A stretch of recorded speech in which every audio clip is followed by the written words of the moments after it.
కాళేశ్వరంపై CBI విచారణ సరికాదన్నారు కేటీఆర్. అదేవిధంగా కాళేశ్వరంపైన ప్రభుత్వం దుష్ప్రచారం చేస్తుందని ఆయన మండిపడ్డారు. అబద్ధాలను కప్పిపుచ్చుకునేందుకు కాంగ్రెస్ డ్రామాలు ఆడుతుందని విమర్శలు చేశారు.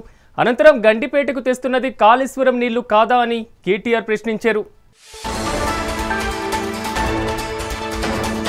ఇక ఇదే అంశానికి సంబంధించి మరింత సమాచారాన్ని మా ప్రతినిధి హారిక టీఆర్ఎస్ భవన్ నుంచి అందిస్తారు. హారిక, చెప్పండి, మొత్తం మీద కేటీఆర్ కామెంట్స్ ఏంటి, దానికి సంబంధించినటువంటి పూర్తి స్థాయి అప్డేట్స్ ఏ విధంగా ఉన్నాయి? ముఖ్యంగా ఏదైతే ఈ కాళేశ్వరం కూలేశ్వరం అని సిబిఐ విచారణకు వేశారో ఇప్పుడు అదే కాళేశ్వరం దిక్కయ్యింది ఇప్పటి కాంగ్రెస్ ప్రభుత్వానికి, సీఎం రేవంత్ రెడ్డికి అని చెప్పి ఇలా చాలా మాట్లాడారు. అందులో ముఖ్యంగా ఇదే కాళేశ్వరం వాటర్ ని వాడుకుంటూ ఇక్కడ నీరు మూసి ప్రక్షాళన, మూసి సుందరీకరణ అని చెప్పేసి అంటున్నారు. హైదరాబాద్ వాసులకు గోదావరి నీళ్లు అందిస్తున్నాము అని చెప్పేసి అంటున్నారు.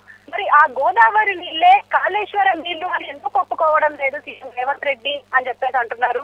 ఇక్కడ సాగర్ దగ్గర శంకుస్థాపన చేయాల్సింది పోయి అక్కడ చేస్తే మిమ్మల్ని ప్రజలు దుమ్మెత్తి పోస్తారు, ఉముస్తారు. కాబట్టి మీరు తల దగ్గర చేయాల్సిన శంకుస్థాపన తోక దగ్గర చేస్తున్నారు, గండిపేట దగ్గర అని చెప్పేసి అంటున్నారు. ఇదంతా ఒక డ్రామా. విడతల వారీగా తెలంగాణ ప్రజల్ని దోచుకునే ప్రయత్నంలో భాగంగానే ఇప్పుడు ఈ మూసీ ప్రక్షాళన, ఈ మూసీ సుందరీకరణ ప్రాజెక్ట్ని చేపట్టారు. ఏవైతే కంపెనీలు బ్లాక్ లిస్ట్లో పెట్టాలో ఆ బ్లాక్ లిస్ట్లో పెట్టాల్సిన కంపెనీలకు మీరు ఇప్పుడు 24,000 కోట్లు ఇచ్చి ఇప్పుడు ఈ మూసీ నది ప్రక్షాళన కోసం తీసుకుంటున్నారు ఆ కంపెనీలను అని చెప్పేసి అంటున్నారు. ఏదైతే ఇప్పుడు మనం ఇప్పటివరకు మాట్లాడుకున్న ఈ కాళేశ్వరంకి సంబంధించి, కాళేశ్వరం ఎంతో ప్రతిష్టాత్మకంగా దగ్గరుండి మాజీ ముఖ్యమంత్రి కేసీఆర్ దగ్గరుండి చేపిస్తే మీరు అది అసలు ఎవరికి పనికిరాదు, ఒక్క బొట్టు కూడా ప్రజలు వాడట్లేదు అని చెప్పేసి అన్నారు. కానీ ఇప్పటి వరకు 20 లక్షల క్యూసెక్కుల నీళ్లు ఇప్పుడు ప్రజలకు అందడం మీదనే ఇంతవరకు అసెంబ్లీలో కూడా దీని గురించి అజరుద్దీన్ కూడా మాట్లాడారు. మరి దీని గురించి మీరు ఏం చెప్పరా అని చెప్పేసి కూడా మాట్లాడుతున్నారు. అంటే మిత్రపక్షమైన ఎంఐఎం కూడా దీనికి మిత్రపక్షమైనప్పటికీ, కాంగ్రెస్కి మిత్రపక్షమైనప్పటికీ ఈ కాళేశ్వరం వాటర్ గురించి మాట్లాడినప్పుడు ఈ మొఖాలు ఎటుపోయినాయి అని చెప్పేసి కూడా మాట్లాడుతున్నారు. అంటే ముఖ్యంగా ఈ కాళేశ్వరం ప్రాజెక్టు ఎంతో ప్రతిష్టాత్మకంగా తీసుకొచ్చింది నిజం, అందరికీ అంటే తెలంగాణకు వాటర్ తీసుకొచ్చింది నిజం. ఇవన్నీ కావాలనే, ఇదంతా రాజకీయ విమర్శనే కానీ ప్రజలకు మేము ఒక్క రూపాయి కూడా మోసం చెయ్యలేదు అని చెప్తున్నారు. అలాగే ముఖ్యంగా ఏదైతే 90,400 డబ్బులు కోట్లు ఖర్చు అయితే ఇటు 1,00,000 కోట్ల స్కామ్ అయ్యింది అని చెప్పేసి ఆరోపించడం, దీనికి సిబిఐ విచారించడం. అంటే ఒక పక్క కేంద్రంలో ఇదే రాహుల్ గాంధీ, అంటే కాంగ్రెస్ అధినేత రాహుల్ గాంధీ ఈ సిబిఐ దీనికి అంటే బీజేపీకి తొత్తు, అసలు ఇవన్నీ ఈడీ కావచ్చు, సిబిఐ కావచ్చు, ఇవన్నీ బీజేపీకి తొత్తులు అని చెప్పి మాట్లాడుకుంటారు. అదే సిబిఐ ఇప్పుడు తెలంగాణలో ఎలా ముద్దయ్యింది అని చెప్పేసి కూడా మాట్లాడుతున్నారు. కావాలనే ఇవన్నీ రాజకీయ కక్షగానే చూడాలి తప్ప హైదరాబాద్ వాసులకు కావచ్చు, తెలంగాణ సమాజానికి కావచ్చు నీళ్ళు ఇచ్చేది రాబోయే కాలంలో కూడా నీళ్ళు ఇచ్చేది ఓన్లీ బీఆర్ఎస్ పార్టీయే. కేవలం రేపు అంటే మళ్ళీ ఖచ్చితంగా బీఆర్ఎస్ఏ మళ్ళీ ప్రభుత్వం ఏర్పాటు చేస్తుంది. హైదరాబాద్ వాసులకి 24 గంటల వాటర్ ఇచ్చే బాధ్యత మాది అని చెప్పేసి ఇలా మాట్లాడుతూ వచ్చారు సిరాజ్. ముఖ్యంగా ఏదైతే ఇప్పుడు 11,000 కోట్లతో ఖర్చు అయిపోయే దాంతో 74,000 కోట్ల ఖర్చుతో ఎలా అవుతుంది ఈ మూసి ప్రక్షాళన అని చెప్పేసి అంటున్నారు. అంటే కావాలని తెలంగాణ సమాజాన్ని, తెలంగాణ ప్రజల్ని దోచుకునే భాగంగానే ఇదంతా చేస్తున్నారు. ఒక పక్క ఇటు రైతు బంధు కావచ్చు, ఇంకా ఇటు 2,500 మహిళలకు ఇస్తా అన్న డబ్బులు ఎటు పోయినాయి, ఇటు పింఛన్లు 4,000 ఇస్తా అన్నారు, అది దాని గురించి ఊసులేదు. వీటన్నిటి గురించి మాట్లాడకుండా కేవలం ఈ ప్రాజెక్టు మీద ఎందుకంత ప్రతిష్టాత్మకంగా తీసుకొని ఇప్పుడు హడావిడిగా ఇంత పెద్ద ప్రోగ్రాము, అలాగే పెద్ద పెద్ద యాడ్స్ ఎందుకు ఇస్తున్నారు? కావాలనే, అంటే ఈ కంపెనీలకు దోచిపెట్టాలని, లేకపోతే ముడుపులు ఢిల్లీకి అందించాలన్న నేపంతోనే ఇప్పుడు ఇవన్నీ చేస్తున్నారు. అందుకే ఇంత హడావిడిగా ఈ ప్రాజెక్టును చేపట్టి దీన్ని ముందుకు తీసుకెళ్తున్నారు అని చెప్పేసి అంటున్నారు సిరాజ్.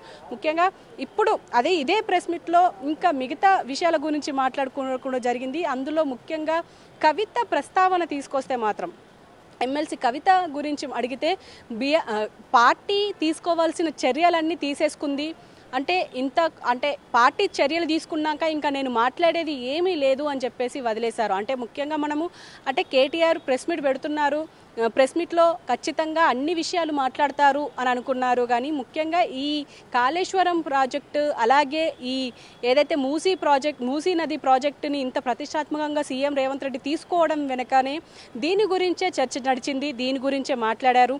అండ్ ప్రజలకి నీళ్ళు ఇచ్చేది కేవలం బీఆర్ఎస్ అండ్ కేసీఆర్ మాత్రమే అని చెప్పేసి మాట్లాడుకుంటూ వచ్చారు.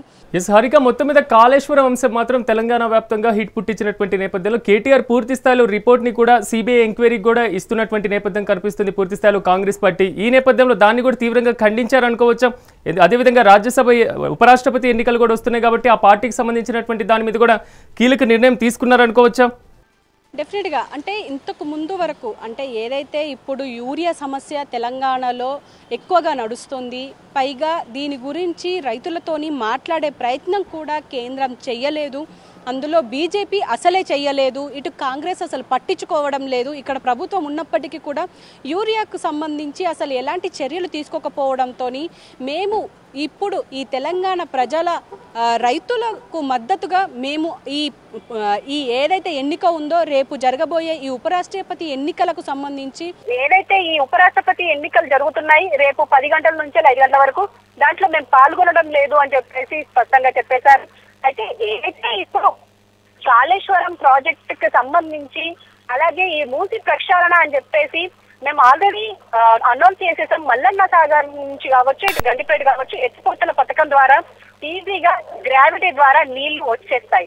కానీ ఇప్పుడు ఇంత మేము స్టార్ట్ చేసిన దాన్ని అన్నింటినీ పక్కన పడేసి మళ్ళీ ఫ్రెష్ గా స్టార్ట్ చేసి మళ్ళీ దానికి డబ్బులు వెచ్చించడం, ఇది కాదా ప్రజలకు మోసం, ఇది కాదా డబ్బులు ఖర్చు వేస్ట్ చేయడం అని చెప్పేసి ఇలాంటి ప్రశ్నలు చేశారు.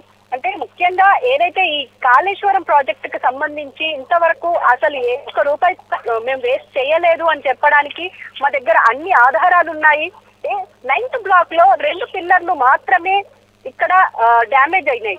దానికి సంబంధించి ఇంతకు ముందు హరీష్ రావు కూడా మాట్లాడారు, దాన్ని మరమ్మతులు చేయడానికి కంపెనీ రెడీగా ఉంది అని చెప్పి. ఇంకో పక్క ఇటు ఇవాళ కూడా కేటీఆర్ కూడా అంటున్నారు ఏంటంటే ఖచ్చితంగా ఆ 9th బ్లాక్ లో ఏవైతే ఆ 2 పిల్లర్లు డ్యామేజ్ అయ్యాయో వాటిని మరమ్మతు చేయడానికి కంపెనీ రెడీగా ఉంది. కానీ చేయనీయకుండా కావాలనే రాజకీయ విమర్శలు చేయడానికి మాత్రమే ఇవన్నీ చేస్తున్నారు. కానీ దాన్ని క్లియర్ చేసి దాన్ని మరమ్మతులు చేయించి మాత్రం ముందుకెళ్దాము అని చెప్పేసి మాత్రం ఆలోచించడం లేదు ఇటు కాంగ్రెస్ ప్రభుత్వం అని చెప్పేసి ఇలా మాట్లాడుతూ వచ్చారు. అంటే ముఖ్యంగా కీలకంగా మారినటువంటి కవిత ఎపిసోడ్ మీద ఏమైనా స్పందించారా? అంటే కవిత గురించి అడిగిన క్షణంలో అంటే ఖచ్చితంగా కవితకు సంబంధించి ఏదైనా మాట్లాడతారు, స్పందిస్తారు, అంటే ఆవిడ చాలా సజెషన్స్ చేశారు కాబట్టి మాట్లాడతారు అని అనుకున్నాం. కానీ ముఖ్యంగా ఏదైతే ఇప్పుడు కేసీఆర్ కావచ్చు, అధిష్టానం కవితకు సంబంధించి ఆల్రెడీ చర్యలు తీసేసుకుంది, బహిష్కరించింది. ఇంకా మేము మాట్లాడాల్సింది నేను మాట్లాడాల్సినది ఏమీ లేదు, ఇంకా నేను మాట్లాడడానికి కూడా ఏం లేదు అని చెప్పేసి జస్ట్ అలా మాట్లాడి వదిలేశారే తప్ప దాని గురించి ప్రత్యేకంగా చర్చ అయితే జరగలేదు అని చెప్పాలి. Siraj, thank you.